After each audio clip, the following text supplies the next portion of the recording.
Hey YouTube, what's going on? I'm Andrew Westmoreland and I'm your centrist voice of reason in a time of hyper-partisan lunacy. So today I want to jump straight into this topic of the LGBT community and specifically transgender. There is, my sister actually sent me a video link, Katie Couric documentary on transgender, and I haven't had a chance to fully finish it. It is an hour and 30 minutes, but needless to say, I got a good general grasp of the content.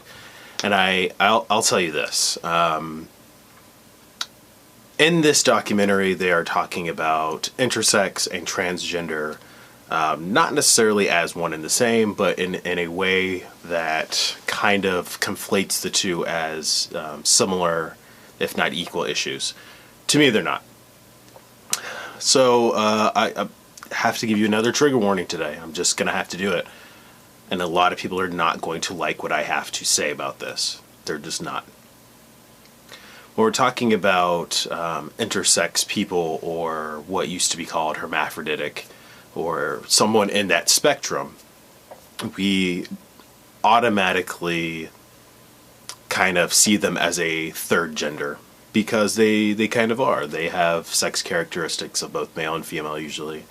Some would even say that their genitalia are underdeveloped or overdeveloped, or there's some sort of defect from the natural binary sex traits. When we're talking about transgender, that is not necessarily the same thing. In fact, I would argue that it is a very separate issue. And when you look at the spectrum, yeah, I mean, usually it is identified as something different. There are trans, and then there's intersex people. So when I go into the trans thing, that's where it really gets controversial. And I can't really... It's hard to be kind of take the middle ground on something like this. It's either you... believe what people say about themselves, or you reject that. However, there is another way to do it. You don't have to be rude and nasty, and you don't have to belittle them or demean them. So my thing is this: if you're intersex, then you have full right and full social backing to decide what you want to do with your life. Now, this should go with anything. Every single time, every single issue, really. If it's your body, you have the right to do what you want. So, but when it comes to transgender, it's a little bit different, because now we're talking about something different. We're talking about the idea that I was born in the wrong body. Okay, that is a feeling. That is not necessarily what you physically are. So that is a distinction that I maintain. That being said, I have a trans family member. I've been around several trans people, and so I've understood, at least in some capacity, what they are trying to say. At the end of the day, I have no problem. You do whatever you want with your body, but there's also this kind of weird thing where people are automatically assuming that because they say that they are this thing, that they are that thing, when science and data don't really back that up. So,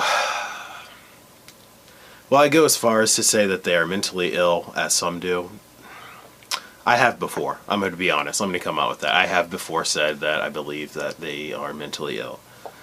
That being said, now, you know, as time progresses, the more we learn, the more we get exposed to these different cultures and thoughts and feelings, the more you kind of level out and stop the kind of vitriol and bigotry.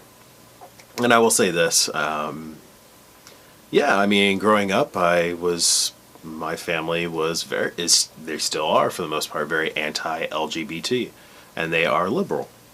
You can call it a conservative liberal, or Republicrat, or whatever, but, you know, when it came to these issues, you know, the black part of my family is very much not really a big fan of that. So it's a cultural thing. It is a social thing. It is just how we perceive this reality. So that's why we have so much pushback.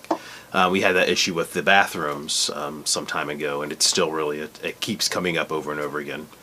And, you know, it's because it's pushing the social norms. People are not used to these ideas. And me as well, you know, I get really uncomfortable when I hear the idea of somebody who is physically a male going into a female bathroom, and that is being normalized, or vice versa. Because I don't like the idea of double standards. If we have social norms and social constructs, you know, the idea that people want to challenge that and destroy that, you know, when they are a small minority, that bothers me. It makes me very uncomfortable. Does that mean that, you know, down the line that discomfort will go away and I'll just get used to it? Yeah, I probably will. I probably will have no problem with that. But right now, I think people also have to understand that you can't expect to go from 0 to 100 overnight. You know, just like the civil rights era and all that stuff, women's rights era. You know, you can't just expect to go from one way of thinking to another overnight. It does take time. So I'll say this again, well, to further, really. When it comes to the transgender issue, I am not opposed to people doing what they want with their body. Their body, their choice, right? It's all about that. But I do have some concerns from society and certain segments, certain activism sort of things, where we are encouraging or normalizing something that may not be what they say it is. You know, I could feel that I'm a purple dragon. That does not mean I am a purple dragon. And now some people will be like, well, that's an offensive statement, that's ridiculous. But is it? We have people who literally think they are dragon souls in a human body. They call themselves dragonkin. And this isn't some joke or, you know, some role playing. They literally think that. We have people who think that they are wolves. I mean, this is the new thing that is starting to happen, is that at what point do we say that this is a cry for help or a mental illness? So these questions have to be addressed. They have to be asked. This isn't being rude or nasty. This is legitimate concerns and criticism. If somebody is walking around saying, I am the reincarnation of Joan of Arc, you know, we question, you know, maybe something's not right about them. So what is the difference here? I have maintained for years now, I think there is a huge difference between someone who was born a male who wants to now be a female and somebody who is intersex that has sexually ambiguous, sort of fluid, undetermined gender based on their physical appearance. That is something different. That is something where, yes, we can just be like, all right, well, let's look at this psychologically, physically. What was your personality for your life or whatever, and then you make your determination. But now it's kind of this thing like, oh, I'm 55, 60 years old, now I'm gonna get like breast implants and like wear dresses, and you know, I'm gonna keep my beard, I'm gonna keep my penis. Like, that's not transgender. That is just, you are doing cosmetic surgery because you feel like you just can.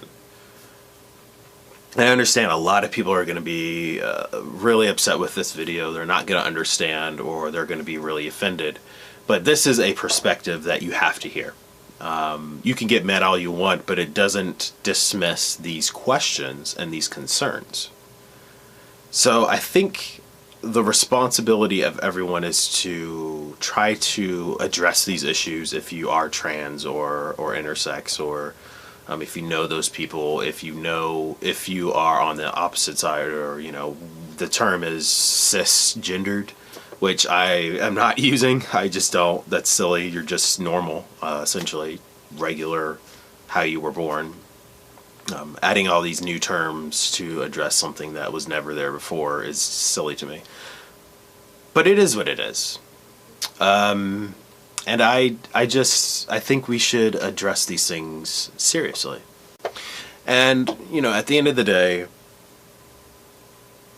it is a team effort. You know, I understand, like I said, it is your body, your choice, but also understand that your actions have consequences for your loved ones, your friends, your family, and those around you. So, you know, these responses that people get when people come out, you know, I'm gay, I'm trans, or whatever, I'm a purple dragon. Of course, it's going to have an effect on those around you because it is something that is challenging the social norm.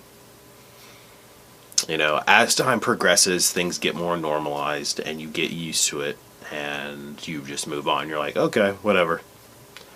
But for now, just, you know, you got to understand these things. You can't expect us to all of a sudden be ready for whatever new thing comes out in society.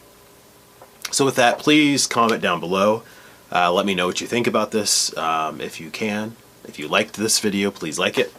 And if you are new here, please hit that subscribe button. It should be somewhere down here if you're on desktop, and I think it's over here on mobile. Also, I do plenty of videos consistently, constantly. I have podcasts. You can listen to that as well. And remember, I am your centrist voice of reason in a time of hyper-partisan lunacy. Thanks for watching, folks. Hey YouTube, what's going on? It's Andrew Westmoreland here from the Indie Press Podcast, and this is a plug for that show. If you like political commentary, if you like centrist viewpoints, if you like someone who doesn't hold back, cusses, fusses, and tells it like it is, this is the show for you.